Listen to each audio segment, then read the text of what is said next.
Good morning everybody, and welcome back to a brand new video. Now, one question I get kind of a lot recently is a variation of, is Old School RuneScape dying? Does Old School RuneScape have a future? Something like that. It's something a lot of people have been talking about recently, but I mean, it's a question that's been on a lot of people's minds for a while. Realistically, what are the potential futures of Old School RuneScape? So yeah, that's pretty much what I'm going to be talking about today. I want to look into the future for this game and, well, where do I see ourselves in 10 years exactly? I'm going to be giving you my thoughts. Anyway guys, let's dive into it. Now to begin with here, let's answer the most important question. Do I think Old School RuneScape is dying? Well, no. I suppose if you define dying as being less popular than it was a few months ago, then sure, you could argue Old School RuneScape is dying. But using that same logic, my YouTube channel would have been dying half a dozen times now over the last 5 years.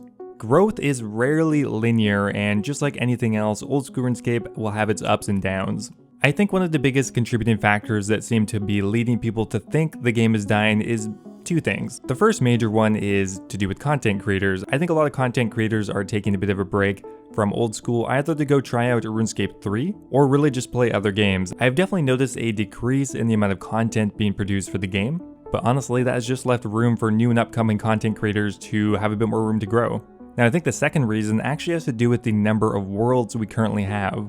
Now I know a bunch of them were added over the quarantine period, which was definitely necessary, but those were never taken away, and actually I think we added more with the Steam release. Now Steam was definitely not hugely successful, so right now we have a fair number of empty worlds. For example, looking at free-to-play, there are over a dozen worlds that have around 50 people in them. That's like pretty much nothing, and really all that accomplishes is it gives more room for bots to just exploit resources, so I definitely think they should pare those down a bit. Now, another contributing factor, I think, is really the lack of kind of flashier, bigger content updates. And I think to a larger extent that is kind of true. In the last year, for kind of larger content updates, we've had Darkmire and the Sins of the Father. We've had Trailblazer League, which is very popular. And that's kind of it. There's been a lot of medium-sized updates, like for example, Temporos, Shooting Stars, the Shades of Morton rework, Soul Wars, releasing on Steam, Mahogany Homes, and obviously a host of smaller updates. For example, one of the major updates that is hopefully coming soon is the clan update, and for the majority of players, they won't notice anything different. Sure, the clan system will work a bit differently, but it's not really that tangible, yet it is incredibly important for the game. One big criticism I have is I do think Jagex should be better at kind of feathering in bigger content updates between all of the major quality of life, code rework, stuff like that. I definitely don't think they should be spending entire years just working on rewriting old code, bringing new systems up to snuff. Although incredibly important, we obviously need some more exciting, tangible content in between. So yeah, I think that is another factor. There's a lot of work being done, but not all of it is easily visible. And of course, throughout all of this, there's been a lot of delays due to the virus, and that clearly had a pretty big impact on the production level. So with all of that combined, I'm actually surprised the player counts haven't really dropped that much more than they have. This game is truly resilient. Now, with all of that said, where do I see Old School RuneScape in the future? Well, in 10 years, for example, I do think Old School RuneScape will still be around. It could be more or less popular than today, I'm not really sure. But I mean, Old School RuneScape has already been around for 8 years now, and that has gone by pretty quickly, so I don't think it's a huge stretch to think Old School RuneScape will still be here 10 years down the road. With that said though, I think there are some fundamental issues that will prevent the game from growing into one of the biggest games. To begin with here, the MMO genre as a whole has really already seen its heyday. Back in the early 2000s was really when MMOs were at their peak. 2004 to maybe 2010 had such popular MMOs, for example, World of Warcraft, RuneScape, MapleStory, Guild Wars, among many others. Now, on top of the genre not being as popular as it once was, Old School RuneScape has a fundamental problem that will prevent it from growing, and that is it doesn't really appeal to new players. At the absolute best, we can retain all of the players we have now, and maybe bring back others who used to play back in 2005, 2006, 2007. OSRS is just old, and there's so many issues with it that really wouldn't appeal to a modern audience. For example, trying to get, let's say, a 9-year-old today to go do Mage Training Arena, like who in their right mind would actually do that for 5 to 15 hours? It's just really not going to happen. Even if the developers were hell-bent on making the game more appealing to modern audiences, it just wouldn't work because one of the foundations of the game is the polling system. The polling system is kind of a paradox. It is flawed in many ways, but it is also at the heart of old school RuneScape. You can't get rid of it or the game will probably die. But also, we can't really make any large changes, and any changes we do get are extremely slow to process and implement. A good example is just the equipment rebalancing. Just actually changing a few numbers, balancing some equipment, will probably at this rate take a total of 2 years to implement. And that just kind of highlights why most game companies don't really run a democracy. It is what is slowing old school RuneScape down, but also what is keeping it alive. Now with that said, I don't think that's necessarily a bad thing. It is called old school RuneScape for a reason.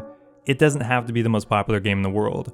And even though I think it's almost hopeless to try to attract new players, I don't think that means the game can't grow further. Old school RuneScape is definitely popular today, but back at its peak, roughly around 2005 to 2007, the game was quite a bit more popular than old school RuneScape ever was.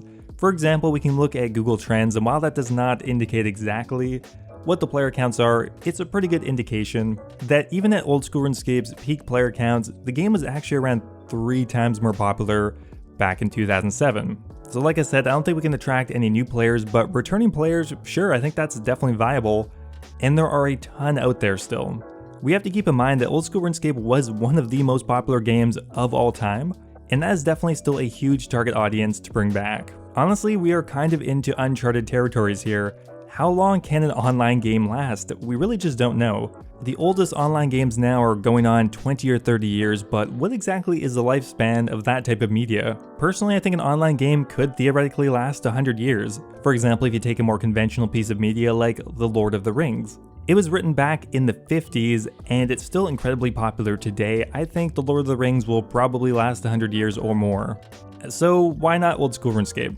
At this rate, if I was going to bet on a game's longevity, I would probably pick RuneScape. It's been around now for 20 years and is still going pretty strong. Now, it's definitely not inevitable that the game will last that long. There are definitely many ways the game could die quickly, overnight, or even just slowly. For example, microtransactions, getting rid of the polling system, or other huge sweeping changes I think would almost immediately kill the game. And I mean, the polling system is not law, they could get rid of it, they don't have to listen to it, they're a private company, they can do what they want. So I'm definitely not 100% sure the game has that much longevity in it, but I have hope. Anyway guys, that's going to be it for today's video. I hope you guys enjoyed it. So what do you guys think? How long do you think old school RuneScape has left, or maybe RuneScape in general? Let me know down below. And as always, if you enjoyed the video, I always appreciate it. If you leave the video a like, always helps out. Thank you so much for watching guys, and I will see you next time. Now before I go here, I want to give a massive thank you to all of my members over on YouTube. A huge thank you to SagesRain, Collin Corley, Timothy Chen, Guy Fox 1227, Valhalla Lad, Brian Robinson, Brad Sings, Ocelot, and Kush Patel for all subscribing at the Dragon tier. You guys are awesome. Thank you so much. Also a big shout out to Basetitch, Branton Graffin, Birdbot, and All Things Gaming. As always, if you guys are looking for another way to support the channel, becoming a YouTube member is an awesome way to do so. You can become immortalized in all of my future videos, get access to my video release schedule, and of course get a custom role in my Discord server. Thanks again guys, and I will see you next time.